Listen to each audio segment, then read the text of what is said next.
माँ जल्दी करो, मुझे देर हो रही है, बस स्टॉप पर भी पहुँचना है। देव ने अपने जूते के फीते बांधते हुए कहा। हाँ मुझे पता है तुझे क्यों इतनी देर हो रही है। जाएगा पहले पूर्वी के घर, उसका इंतज़ार करेगा, फिर उसके साथ बातें करते करते बस स्टॉप तक जाएगा और अपनी माँ को परेशान करेगा। बस पता नहीं क्या बातें होती हैं तुम लोगों की, जो स्कूल से लेकर घर तक पूरी ही नहीं होती है। मैं तो सोच रही हूँ तेरी 8वीं कक्षा के बाद तेरे पापा से कहकर तुझे बोर्डिंग स्कूल में भेज दूँ। कहते हुए रीमा देव को उसके खाने का डिब्बा पकड़ा देती हैं। माँ मैं आपके बिना नहीं रह सकता, मत भेजो मुझे बोर्डिंग स्कूल, मैं कैसे रहूँगा वहाँ। आप तो दुनिया की सबसे अच्छी माँ है। कहते हुए देव रीमा के गले लग जाता है। अच्छा तो अब इमोशनल ब्लैकमेल कर रहा है, बहुत शैतान है तू। जा, अब तुझे देर नहीं हो रही है पूर्वी के घर जाने की। कहते हुए रीमा देव के गालों पर हाथों से लाड़ करती कहती हैं। ओके माँ, बाय बाय बेटा, और लंच पूरा खाना। ठीक है माँ, खा लूँगा। कहता हुआ देव पूर्वी के घर की ओर चला जाता है। कुछ ही देर में, जा पूर्वी, लगता है देव आ गया। तू अभी तक तैयार नहीं हुई और वो तेरे घर तक आ गया। ये लड़की कभी कोई काम समय पर कर ले तो रिकॉर्ड ना बन जाए, मगर इसके सब काम सुस्ती से होते हैं। पता नहीं ससुराल वाले कैसे मिलेंगे इसे, क्या वहाँ भी यही सब करेगी। ले अब जल्दी इसे बैग में रख। कहते हुए प्रीति पूर्वी की माँ पूर्वी को उसका टिफ़िन दे देती हैं।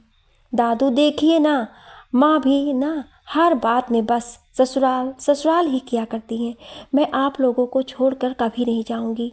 मैं दूसरी लड़कियों की तरह ससुराल जाकर काम नहीं करूंगी, यहीं रहकर अपनी माँ के हाथ का खाना खाऊंगी।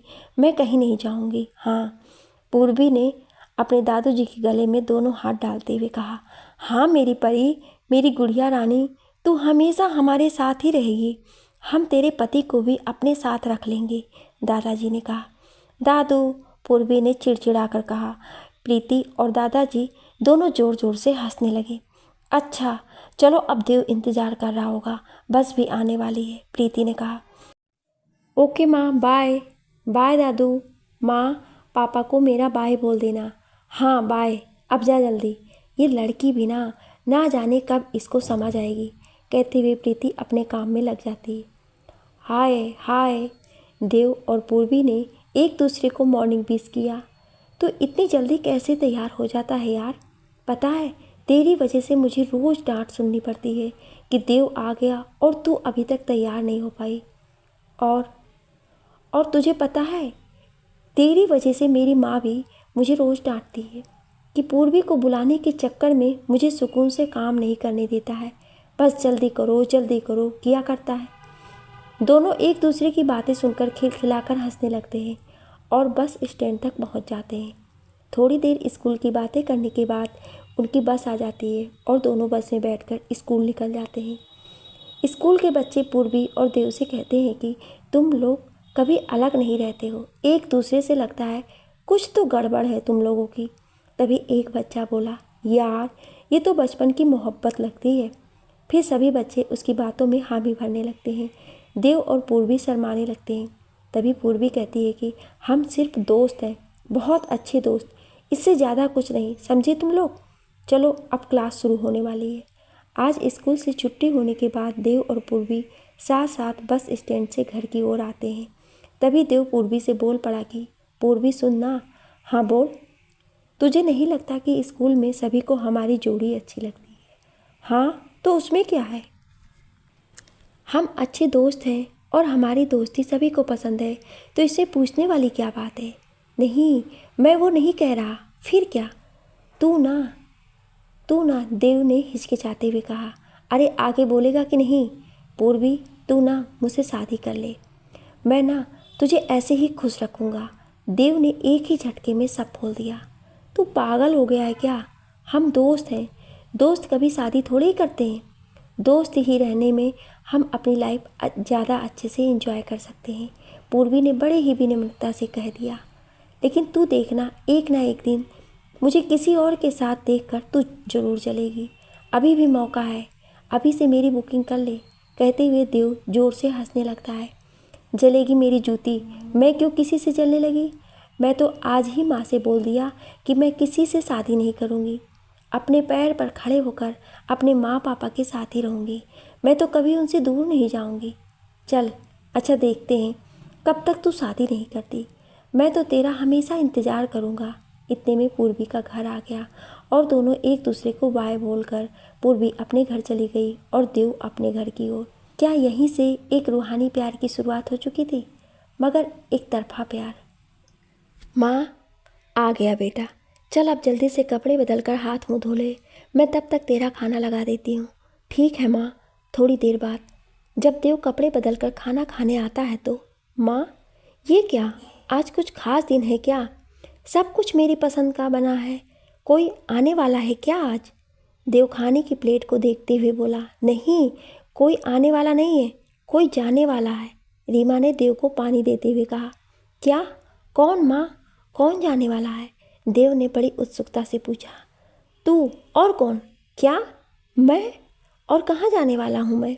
मैंने तुझसे बताया था ना, तेरे पापा तुझे बोर्डिंग स्कूल के लिए कोटा भेजने वाले हैं। पापा का फ़ोन आया था, उन्होंने अपने किसी दोस्त से कहकर तेरे वहाँ रहने और पढ़ने की व्यवस्था कर ली है। अब जैसे ही तेरे एग्ज़ाम्स ख़त्म हो जाएंगे तू कोटा चला जाएगा और सीधे इंजीनियर बनकर ही वापस आएगा। रीमा ने देव का सर सहलाते हुए कहा। लेकिन माँ मुझे आपसे दूर नहीं जाना है, मैं आपके साथ ही रहूँगा। मैं नहीं जाऊँगा माँ, आप पापा को समझाओ ना प्लीज़ माँ, नहीं तो मैं आज से खाना नहीं खाऊँगा। देव गिड़गिड़ाते हुए कहा। अच्छा मैं तेरे पापा से बात करूँगी, देखती हूँ वो क्या कहते हैं। ठीक है चल अब जल्दी से खाना खा ले। ठीक है लेकिन माँ बात ज़रूर करना, कहते हुए देव खाना खाने लगता है। वहीं दूसरी तरफ पूर्वी के यहाँ कुछ और ही कहानी चल रही थी। माँ प्लीज़ एक बार पापा से तो बात करिए। पूर्वी अपनी माँ से किसी बात की जिद करती है। बेटा मैंने बात की है उनसे, लेकिन वो नहीं मान रहे हैं, कह रहे हैं कि ये चीज़ें लड़कों के लिए होती है, लड़कियों के लिए नहीं। माँ एक बार समझा दो ना उनको कि लड़कियाँ लड़कों से कम नहीं होती हैं। आजकल हर जगह लड़कियाँ लड़कों को मात दे रही हैं, पूर्वी ने गिड़गिड़ाते हुए कहा। ठीक है अच्छा मैं उनसे बात करती हूँ, लेकिन अभी नहीं, तेरा हाई स्कूल हो जाने के बाद ही ये सब करना, कहते हुए प्रीति अपने काम में लग जाती है। रात के समय आ गए आप, चलिए मुंह हाथ धोकर फ्रेश हो जाइए, मैं खाना गर्म करके लगा देती हूँ। देव भी आपका इंतज़ार करते करते सो गया। रीमा ने अपने पति से कहा। हाँ आज काम कुछ ज़्यादा था, और हाँ देव को बता दिया तुमने कि वो कोटा शिफ्ट होने वाला है।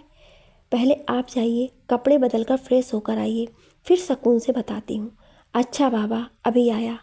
सालीन देव के पापा थोड़ी ही देर में फ्रेश होकर आ जाते हैं। हाँ तो मैडम ले आइए खाना, सालीन ने कुर्सी पर बैठते हुए कहा। ये लीजिए, आज सारा खाना मैंने देव की पसंद का ही बनाया है। जी लेकिन एक बात है, रीमा ने हिचकिचाते हुए कहा। हाँ बोलो क्या हुआ? वो देव कह रहा था कि वो हम लोगों के बिना वहाँ नहीं रह पाएगा, अभी उसकी उम्र भी ज़्यादा नहीं है। और आप तो जानते ही हैं हॉस्टल में हर तरह के बच्चे होते हैं, छोटी सी उम्र में अगर किसी ऐसी वैसी संगत में पड़ गया तो आप समझ रहे हैं ना? रीमा ने सालीन का हाथ पकड़ते हुए कहा। हाँ समझ तो रहा हूँ, लेकिन तुम्हारा मतलब क्या है, हम देव को कोटा ना भेजें? नहीं मैं तो बस इतना कह रही हूँ कि क्यों आप और मैं भी देव के साथ कोटा शिफ्ट हो जाए तो उसे हमारी याद भी नहीं आएगी और हमारा बच्चा हमारी आंखों के सामने भी रहेगा। तुम्हारी बात भी ठीक है। अच्छा तो मैं बॉस को ट्रांसफ़र के लिए एप्लीकेशन दे देता हूँ, जब तक देव के एग्ज़ाम्स ख़त्म होंगे मेरी एप्लीकेशन भी अप्रूव हो जाएगी, फिर हम सब कोटा में ही शिफ्ट हो जाएंगे। रीमा सालीन की बातों से बहुत खुश हो जाती है। सालीन भी अब तक डिनर कर चुके हैं, दोनों खुश होकर अपने कमरे में चले जाते हैं। दूसरे दिन सुबह, हे भगवान अब क्या होगा, मैंने तो अपना होमवर्क किया ही नहीं, ना जाऊं क्या आज मैं स्कूल? हाँ कोई बहाना बना लेता हूँ, मुझे बिल्कुल याद ही नहीं था। देव सुबह बिस्तर से उठते ही सोचने लगा। देव चल अब उठ जा, स्कूल नहीं जाना क्या तुझे? उठ जल्दी, मैं तेरा नाश्ता बना रही हूँ। रीमा ने आवाज़ लगाई। माँ आज मेरे पेट में दर्द है, मैं नहीं जाऊँगा, देव ने बहाना बनाया। ठीक है अच्छा सो जा, रीमा बोलकर अपने काम में लग गई। आज मैं तैयार बैठी हूँ, लेकिन देव क्यों नहीं आया अभी तक मुझे बुलाने। पूर्वी देव के आज ना बुलाने आने की वजह से परेशान हो गई, क्योंकि देव बुखार में भी कभी स्कूल से छुट्टी नहीं लेता है। माँ, आज देव नहीं आया, मैं ही जा रही हूँ उसके घर। पूर्वी ने अपना बैग उठाते हुए कहा। ठीक है, जा, प्रीति ने कहा। ओके माँ, बाय बाय बेटा, कहते हुए पूर्वी देव के घर की तरफ गई। दरवाजे पर कोई खटखटा रहा था। रीमा ने दरवाज़ा खोला तो देखा पूर्वी आई है। Good morning aunty. Good morning बेटा। वो आज देव मुझे बुलाने नहीं आया तो मैंने सोचा कि मैं ही बुला लूँ। कहाँ है देव? बेटा, आज शायद उसके पेट में दर्द हो तो वो नहीं जाएगा आज। अरे आंटी, लेकिन वो कब से पेट दर्द का बहाना बनाने लगा? रुकिए, मैं उससे बात करती हूँ। पूर्वी देव के कमरे में जाती है और देव के ऊपर पड़ी चादर को हटाते हुए कहती है, ए नौटंकी, उठ, स्कूल क्यों नहीं चल रहा है? मुझे पता है तेरे कोई दर्द वर्द नहीं है, चल अब उठ, नहीं तो छूट जाएगी बस। देव आंखें मसलते हुए उठा और बोला कि यार पूर्वी, मैं कल जीके का होमवर्क करना भूल गया, और तू तो जानती है जीके वाली टीचर इतनी खड़ूस है। मैं नहीं जा रहा है आज, तू जा, तुझे पता है ना, तू नहीं जाएगा तो मैं भी नहीं जाऊंगी। और आज फाइल जमा करने का आखिरी दिन भी है, 5 दिन बाद से एग्ज़ाम है। चलना, मैं सब संभाल लूँगी, चलना, पूर्वी ने गिड़गिड़ाते हुए कहा। चल अच्छा, तू भी क्या याद करेगी, तेरी वजह से आज मैं उस खड़ूस टीचर से पिटूंगा। बिस्तर से उठते हुए देव बोला। चल अब ज़्यादा टेंशन मत लो, जल्दी से तैयार होकर नीचे आ, मैं तेरा वेट कर रही हूँ। बस नहीं छूटनी चाहिए। हाँ मेरी माँ, बस मैं यूँ गया और यूँ आया। थोड़ी ही देर में देव तैयार होकर आ गया और दोनों निकल गए स्कूल के लिए। आज स्कूल से घर लौटते समय पूर्वी अपने दोनों हाथों की हथेलियाँ आपस में रगड़ रही थी। ऐसा लग रहा था जैसे उसकी आंखों में सूजन के साथ साथ लाली भी है। तुम मुझसे अब बात ना करना। क्या ज़रूरत थी मुझे बचाने के लिए ये सब करने की? क्यों तूने अपनी नोटबुक मुझे दे दी और खुद को खड़ूस से सज़ा दिलवा दी? अब अगर आज के बाद तूने अपनी कसम देकर ऐसा कुछ किया तो मुझसे कभी बात ना करना, देव ने बड़ी सख्ती से कहा। चल अब ज़्यादा बात ना बना, तू जानता है ना मैं तुझे मार खाता देखती, और वो भी अपनी नज़रों के सामने। तू जब खुश रहेगा तभी तो मैं खुश रहूँगी तुझे देखकर। अब तो क्या, मैं तुझे ऐसे देखकर बहुत खुश हूँ। तू जानती है मैं तुझे कभी ऐसे उदास देखना पसंद नहीं करूँगा। दोस्त तो बस एक शब्द है, लेकिन तू तो मेरे लिए दोस्त से भी ज़्यादा बढ़कर। देख, अब तू फिर मत शुरू हो जाना, हम दोस्त हैं, बस दोस्त ही रहने दे। थोड़ी बहुत बातें करने के बाद पूर्वी अपने घर की ओर चली जाती है और देव अपने घर की। ये क्या बेटा, तू आज इतनी उदास क्यों लग रही है? और ये क्या, हाथ क्यों छुपा रही है अपने? ला दिखा, क्या छुपा रही है? पूर्वी को देखते ही प्रीति ने कहा। अरे नहीं माँ, मैं कुछ नहीं छुपा रही, वो बस एग्ज़ाम की टेंशन है थोड़ी, पूर्वी ने बड़े ही नॉर्मल तरीके से कहा। अच्छा, इसीलिए तेरी आंखें लाल हैं? सच सच बता क्या हुआ? कुछ नहीं माँ, मैं होमवर्क करके नहीं गई थी, इसलिए टीचर ने थोड़ा सा मारा है, और कुछ नहीं। लेकिन कल तू दिन भर बैठकर होमवर्क कर रही थी ना, फिर कौन सा बाकी रह गया था? सच बता पूर्वी, प्रीति ने सख्ती से पूछा। अरे माँ, वो देव का होमवर्क पूरा नहीं था तो मैंने अपनी नोटबुक उसे दे दी थी, पूर्वी ने जल्दी जल्दी में बोल दिया। अच्छा, इसीलिए तू क्यों छुपा रही है? बेटा पहले ही बता देना था ना ये सब। देव बड़ा प्यारा बच्चा है, मैं उसको थोड़ी ही कुछ कहूँगी। अच्छा जा, जल्दी कपड़े बदल कर आ, आज मैंने तेरी पसंद की शाही पनीर बनाई है, प्रीति ने पूर्वी के सर पर हाथ फेरते हुए कहा। देव का घर।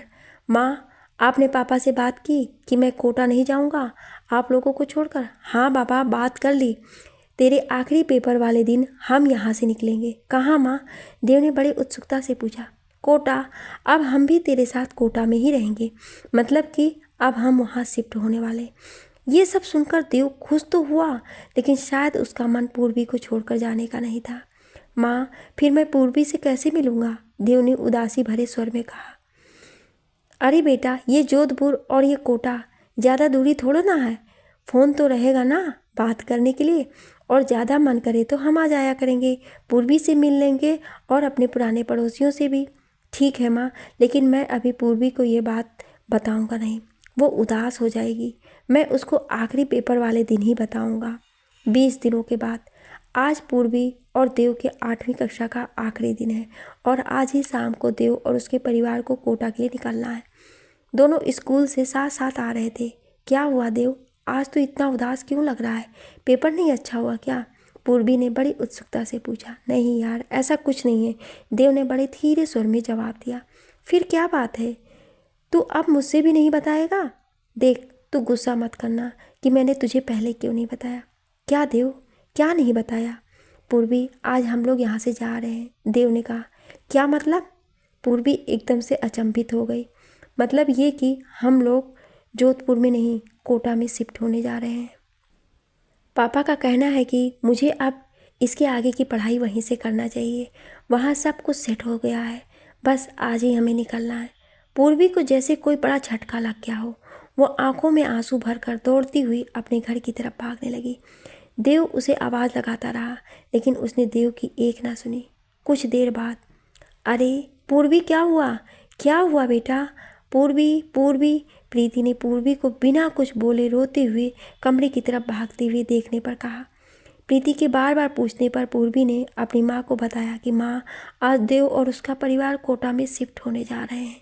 उसने मुझे एक बार भी बताया नहीं, आज ही बताया, पूर्वी ने रोते हुए कहा। अरे बेटा, ये उसका फैसला थोड़ी है। उसके माँ बाप जो कहेंगे वही तो वो करेगा। उसने तुझे शायद इसलिए ना बताया हो जिससे तू उदास ना रहे और एग्ज़ाम अच्छे से दे सके, प्रीति ने पूर्वी को समझाते हुए कहा। चल अच्छा उठ, अब जल्दी कपड़े बदल ले और खाना खा ले। उठ मेरा बेटा, जल्दी से। उधर देव के घर पहुंचते ही रीमा ने उससे कहा कि जा जल्दी कपड़े बदल कर खाना खा ले। मुझे बहुत काम है, 2 घंटे में हमें निकलना है। तेरे पापा रात तक वहाँ आ जाएंगे। ठीक है माँ, मैं फटाफट सब कर लेता हूँ। 1 घंटे बाद, माँ मेरी सब तैयारियाँ हो गई हैं, मैं बस पूर्वी से मिलकर आता हूँ। वो मुझसे नाराज़ हो गई है। जा, मगर टाइम पर आ जाना। देव पूर्वी के घर जाता है और प्रीति के बताने पर उसके कमरे में जाता है, जहाँ पूर्वी मायूस सी बैठी हुई है। पूर्वी, ए पूर्वी, सुन ना, नहीं बात करेगी क्या? अगर चला गया तो फिर नहीं आऊँगा कभी। कुछ बोलना यार। पूर्वी मुंह घुमाकर बैठ जाती है। देख यार, मुझे माफ़ कर दे, मगर एक बार मिल तो ले, एक पल नहीं, फिर कब और कैसे मुलाकात हो। पूर्वी बेड से उठकर आती है और देव को गले लगा लेती है। तू तो वहाँ जाकर नए दोस्त बना लेगा, मेरा तो कोई भी नहीं है। अरे पागल, चाहे मेरे लाखों दोस्त ही क्यों ना बन जाएं, लेकिन तेरी जगह कभी कोई ले सकता है क्या? देव ने दोनों हाथों से पूर्वी का सर पकड़ती हुई कहा। और मैं कहीं दूर थोड़ी जा रहा हूँ, बस तेरे शहर से जा रहा हूँ। ज़्यादा कभी याद आई तो आंटी के फ़ोन से बात कर लेना। मैं तो तुझसे पहले भी कह रहा था मुझसे शादी कर ले तू, फिर ऐसे तुझे रोना नहीं पड़ेगा, कहते हुए देव हंस दिया। चल अच्छा चुप कर, पूर्वी ने कहा। देव, एक बात बोलूं? हाँ बोल। तू कभी भूलेगा तो नहीं मुझको? नहीं पागल, तू तो मेरी जान है, तू भले ही भूल सकती है मुझे। नहीं, कभी नहीं, पूर्वी ने कहा। अच्छा चल, अब मैं चलता हूँ, माँ मेरा इंतज़ार कर रही होगी, हमें निकलना है। सुन देव, हाँ ये ले मेरा ब्रेसलेट रख, जब कभी तू मुझे महसूस करना चाहे तो इसे देख लेना। और तू भी ये मेरी अंगूठी रख, जब कभी मेरी याद आए तो इस अंगूठी के नगीने में देख लेना, मेरा चेहरा दिख जाएगा तुझे। पूर्वी, देव जाते जाते बोला। हाँ, मैं हमेशा तेरी हाँ का इंतज़ार करूँगा, कहते हुए देव चला गया। मेरी हर धड़कन की साज का सबब तुम हो, मेरी पहली ख्वाहिश और आखिरी तलब तुम हो ना मंजूर चाहे जहान को ये प्यार, लेकिन बेशक तुम मेरी मोहब्बत हो, तुम मेरी मोहब्बत हो। 9 साल बाद, माँ जल्दी करो, मुझे देर हो रही है, आज बहुत ज़रूरी मीटिंग है ऑफिस में, देव ने अपने हाथ में घड़ी पहनते हुए कहा। अरे हाँ, तू आ तो सही, तेरा नाश्ता और टिफ़िन दोनों रेडी है, पता नहीं कब तू सुधरेगा। दूसरों के चक्कर में अपनी माँ को परेशान करने की तेरी आदत गई नहीं अब तक। कब तक यूं ही मुझसे काम करवाएगा? अब जल्दी सी ब्याह कर ले और ले आ कोई हाथ बटाने वाली। अब मुझसे ये सब काम अकेले नहीं होता, ज़िंदगी भर ऐसी ही थोड़े रहने वाली हूँ मैं, अब बूढ़ी हो रही हूँ। रीमा ने देव का टिफ़िन मेज पर रखते हुए कहा। अरे माँ, जब आपसे इतना काम नहीं होता तो मेरे ब्याह के पीछे ही पड़ जाती हो। मैं सोच रहा हूँ, बहू तो नहीं लेकिन हेल्पर ज़रूर ले आऊँ अपनी माँ के लिए। बस काम ही की तो दिक्कत है आपको। नाश्ते की टेबल पर बैठते हुए देव बोला। चुप रहे, ज़्यादा बातें ना बना। बड़ा आया मेरे लिए हेल्पर लाने के लिए। क्या पोते पोती अगले जन्म में खिलाऊंगी मैं? देव को पराठा परोसते हुए रीमा बोली। अच्छा तो ये बात है, आपको काम नहीं भारी पड़ रहा है, बस पोते पोती चाहिए। रीमा को खिजाते हुए देव बोला। हाँ तो और क्या। अच्छा माँ, अब मैं चलता हूँ, नहीं तो देर हो जाएगी। बाय माँ। बाय बेटा। कहते हुए देव ने अपनी कार निकाली और ऑफिस के लिए निकल गया। देव ऑफिस जाते समय एक घर के सामने रुका और हॉर्न मारने लगा। 2-3 मिनट के बाद उस घर से एक लड़की निकल कर आई। Hello hottie. हाय निशा, देव ने कहा। देव और निशा एक ही कंपनी में काम करते हैं। यार तुम लड़कियां भी ना, पूरा दिन भी मिल जाए तुम लोगों को तो तैयार होने के लिए तब भी कम है। पता नहीं ऐसा क्या करती हो जो तुम लोगों को इतना टाइम लग जाता है। देव अपनी कार का दरवाज़ा खोलते हुए बोला। हेलो मिस्टर, हम लड़कियां इतना तैयार ना हो तो तुम लड़कों के पास देखने के लिए बचेगा क्या? हम लोग हैं तभी तुम लोग हो, नहीं तो हमारे बिना लड़कों की ज़िंदगी ही क्या है। निशा सीट बेल्ट बांधते हुए बोली। ओ मैडम, सब लड़के आपकी सोच के जैसे नहीं होते हैं, उससे अच्छे भी होते हैं, लेकिन हाँ कुछ हमारी सोच से भी ज़्यादा खतरनाक होते हैं। बाय द वे मैं ऐसा नहीं हूँ, देव कार चलाते हुए बोला। सभी लड़के ऐसा ही बोलते हैं, लेकिन होते सब एक ही जैसे हैं। निशा ने गाड़ी के शीशे में लिपस्टिक लगाते हुए कहा। निशा को ऑफिस के पहले दिन से ही देव पर क्रश है। खैर बातें करते करते दोनों ऑफिस पहुंच जाते हैं। ऑफिस की बाकी लड़कियां भी देव पर मरती हैं, क्योंकि देव जितना खूबसूरत है उतना ही खूबसीरत भी है। हे देव। हेलो देव सर, गुड मॉर्निंग। सभी ने देव को मॉर्निंग विश किया। हाय निशा, तेरी बात आगे बढ़ी कि नहीं? निशा के ऑफिस कॉलिंग रिया ने पूछा। नहीं यार, एक ही कार में बैठने के बावजूद वो सही से देखता भी नहीं है। कुछ बोलो तो हाँ ओके में जवाब देकर चुप हो जाता है, लेकिन अगर लड़कों को कुछ कह दो बहस में पीछे नहीं हटता है। यार इसे लड़कियां नहीं पसंद है क्या? रिया ने पूछा। पागल है क्या तू? अगर उसको लड़कियां ना पसंद होती तो आज भी वो अपने बचपन की फ्रेंड का ब्रेसलेट नहीं पहने रहता, जिसे वो बहुत चाहता है। क्या नाम बताया था उसने? हाँ पूर्वी नाम है उसका, निशा ने कहा। हमें क्या करना, पूर्वी हो चाहे कोई भी हो, लेकिन तू हाथ पीछे खींचना, समझी? मैं तो कह रही हूँ तू ही अपने माँ बाप से बोलकर इसके घर रिश्ता ले जा, रिया ने पूर्वी से कहा। मैं मम्मी पापा से बात करती हूँ, निशा ने कहा। फिर दोनों अपने अपने काम में लग गईं। उधर देव शायद कभी अपने बचपन के उन सुनहरे दिनों को भुला ही नहीं पाया है। वो आज भी पूर्वी की हाँ का इंतज़ार कर रहा है। 9 साल बीत जाने के बाद भी आज तक देव के दिल पूर्वी के लिए वही प्यार और सम्मान है। लेकिन देखते हैं कि क्या 9 साल के बाद भी पूर्वी का जवाब वही है जो 9 साल पहले था, या बदल चुकी है पूर्वी की सोच देव के बारे में।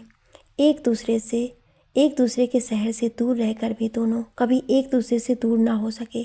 आज भी वही रिश्ता, वही विश्वास बरकरार है दोनों के बीच। पूर्वी उठ, सुबह के 9 बज चुके हैं। तुझे पता है ना आज कितना काम है? चल जल्दी से उठकर मेरा हाथ बटा। पूर्वी के कमरे का दरवाज़ा खटखटाते हुए प्रीति ने कहा। हाँ माँ आई, बस 2 मिनट और, अंदर से पूर्वी ने आवाज़ लगाते हुए कहा। हाँ जल्दी आ, कहते हुए प्रीति काम में लग गई। थोड़ी देर बाद अरे अरे उड़न परी, जरा धीरे धीरे।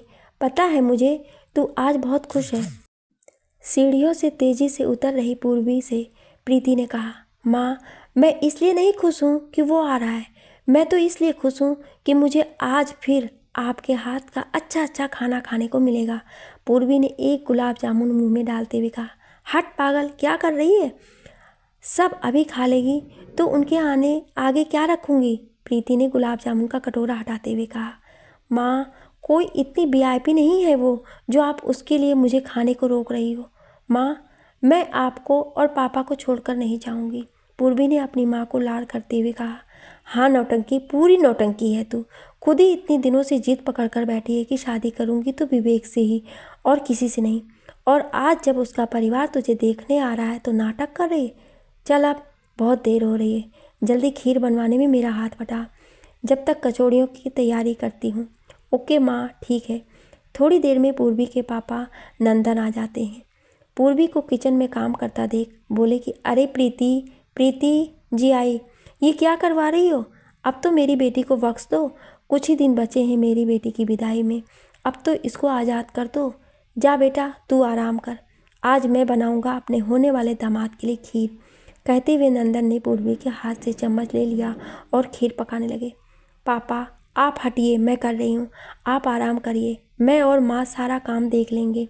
पूर्वी ने अपने पापा का हाथ पकड़ते हुए कहा। नहीं बेटा, आज तो काम मैं ही करूँगा, तू जा अपना ब्यूटी पार्लर से हो आ। मैं मेरी बेटी की सुंदरता में कोई कमी नहीं सुनना चाहता, क्योंकि गुणों में तो तू सर्वगुण संपन्न है ही है। कहते हुए नंदन ने पूर्वी का माथा चूमा। ओके पापा, जो आप कहें, कहते हुए पूर्वी पार्लर के लिए चली जाती है। 1-2 घंटों में पूर्वी पार्लर से फेशियल वगैरह सब कुछ करवा कर आ गई।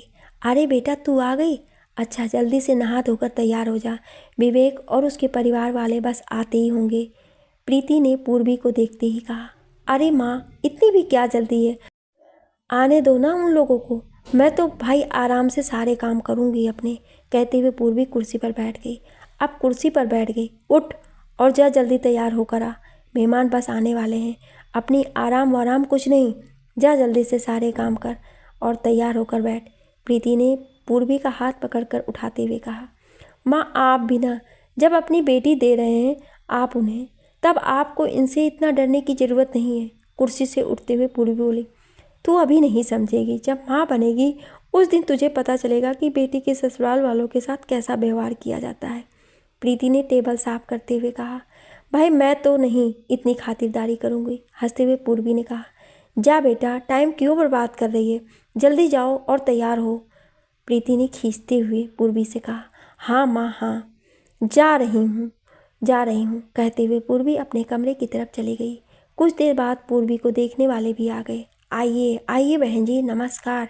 प्रीति ने लड़के की माँ का स्वागत किया। अरे वाह बेटा, आज तो तुम बड़े स्मार्ट लग रहे हो, नंदन ने विवेक को देखकर हंसते हुए कहा। थोड़ी देर में पूर्वी सबके लिए चाय लेकर गई। नमस्ते अंकल जी, नमस्ते आंटी जी, कहते हुए उसने विवेक के माता पिता के पैर छुए। वहीं दूसरी ओर विवेक को देखकर हल्की सी मुस्कुराई, जैसे दोनों पहले से एक दूसरे को जानते हों। हाँ वाकई दोनों ही एक दूसरे को जानते हैं। जिस कॉलेज से पूर्वी ने ग्रेजुएशन पूरा किया है, उसी कॉलेज में वो मिली थी विवेक से।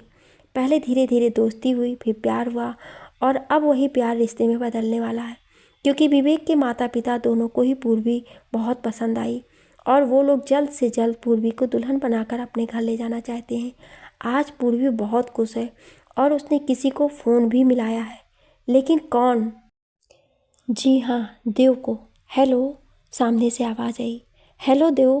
पूर्वी। हे पूर्वी, क्या हाल है? देव बहुत खुश हुआ। तुझे गुड न्यूज़ देनी है, पूर्वी बोली। हाँ बोलना। तुझे पता है आज विवेक और उसके घर वाले आए थे मुझे देखने, उन लोगों को मैं पसंद आ गई। ये सुनकर देव खुश तो हुआ, लेकिन कहीं ना कहीं उदासी उसके लहजे में जाहिर हो गई। उसने पूर्वी को मुबारकबाद दी। चल अच्छा ये बता कि कब कर रही है शादी? देव ने थोड़े मजाकिया लहजे में पूछा। शादी का तो पता नहीं यार, लेकिन हाँ अगले महीने मेरी सगाई है और तुझे आना है, समझा? मुझे कोई बहाना नहीं सुनना कि तू इस मीटिंग की वजह से नहीं आ पाया या इस काम की वजह से नहीं आ पाया। मतलब तुझे आना है तो आना है, समझ रहा है ना तू? सुन रहा है कि नहीं मुझे? पूर्वी ने थोड़ी आवाज़ तेज़ करते हुए कहा। हाँ हो, मैं सब सुन रहा हूँ, मैं ज़रूर आऊँगा तेरी खुशी में, मैं ना आऊँ ये हो ही नहीं सकता, देव ने जवाब दिया। और सुन, तू अकेले ही मत आ जाना, अंकल आंटी को भी साथ लेकर आना, समझ में आया? कोई बहाना नहीं चाहिए, पूर्वी ने विनती करते हुए कहा। पूर्वी तू बिल्कुल टेंशन फ्री रहे, मैं ज़रूर आऊँगा, माँ और पापा को भी साथ लेकर आऊँगा। अच्छा ये बताओ तुझे क्या गिफ्ट चाहिए? देव ने पूछा पूर्वी से। मुझे कोई गिफ्ट नहीं चाहिए, बस तू आ जा, यही काफ़ी है मेरे लिए। और तू विवेक से मिला भी नहीं है, मिल भी लेना इसी बहाने, वरना तुझे तो कभी टाइम मिलने वाला नहीं। ठीक है पूर्वी, मैं ज़रूर आऊँगा। चल अच्छा अब मैं फ़ोन रखता हूँ, एक ज़रूरी मीटिंग में जाना है। ओके, लेकिन आना ज़रूर, पूर्वी ने फिर एक बार कहा। हाँ यार, पक्का वाला वादा, देव ने कहा। ओके बाय बाय देव, कहते हुए पूर्वी ने फ़ोन रख दिया। आज तो देव बहुत उदास था, लेकिन वो गम भी नहीं मना रहा था, क्योंकि वो शुरू से जानता था या अब भी जानता है कि पूर्वी उससे सिर्फ अपना अच्छा दोस्त ही मानती है। वो तो देव ही था जो उसकी हाँ का इंतज़ार कर रहा था। आज तो वो ये बात समझ ही चुका था कि पूर्वी सही कहा करती है। वो उसे सिर्फ एक अच्छे दोस्त की नज़र से देखती है, उससे ज़्यादा कुछ नहीं। देव इसे अपना भाग्य समझकर कबूल कर लेता है। लेकिन अब देव को भी तो ज़िंदगी में आगे बढ़ना है। आज रात में देव जब ऑफिस से घर गया तो बड़ा उदास लग रहा था। रीमा ने देव को देखते ही कहा, आ गया बेटा, चल जल्दी से फ्रेश हो जा, मैं तेरे लिए गर्मा गर्म रोटी बना देती हूँ, खाना खा ले। देव अपने कमरे में जाता है और थोड़ी देर बाद फ्रेश होकर डाइनिंग टेबल पर आ जाता है। क्या बात है देव, बेटा आज बहुत उदास लग रहे हो, सब ठीक तो है ना? रीमा ने देव के चेहरे की हाव भाव देते हुए कहा। हाँ माँ, मैं बिल्कुल ठीक हूँ। मुझे क्या हुआ? वो तो बस काम की थोड़ी टेंशन है, आराम करूँगा सब ठीक हो जाएगा, देव ने थोड़ा झिझकते हुए जवाब दिया। देव ने बात बदलते हुए कहा, वैसे माँ मैं आपको एक बात बताऊँ? हाँ बेटा, क्यों नहीं, रीमा ने कहा।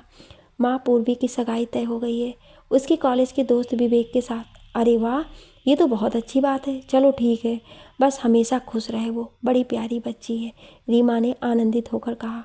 हाँ माँ, वो तो है, लेकिन उसने मेरे साथ साथ आपको और पापा को भी बुलाया है और कहा है कि मुझे कोई बहाना नहीं सुनना, सबको आना है तो मतलब आना ही है। हाँ और क्या, हम चलेंगे, इसी बहाने अपने पुराने पड़ोस से भी मिल लेंगे और अपना पुराना घर भी देख लेंगे, रीमा ने देव की रोटियां परोसते हुए कहा। देव, मैं भी तुझसे कुछ कहना चाहती हूँ, रीमा ने देव की कुर्सी के सामने रखी कुर्सी पर बैठते हुए कहा। हाँ माँ, पूछिए।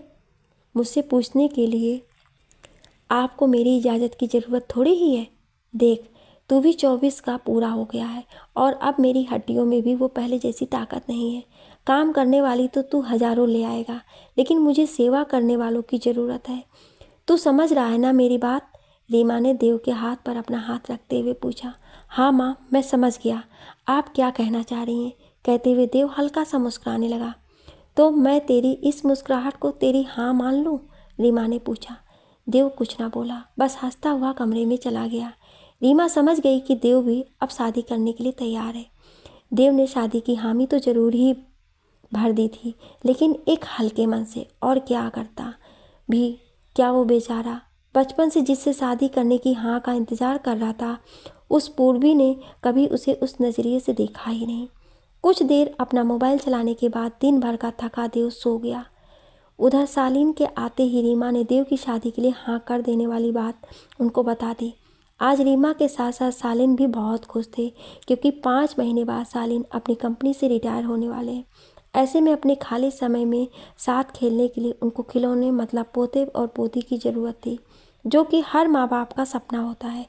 आखिर किससे होने वाली है देव की शादी, सुनते हैं अगले भाग में। क्या आप इस कहानी का अगला भाग सुनना चाहते हैं? तो कमेंट में यस या नो जरूर लिखिएगा। Thank you.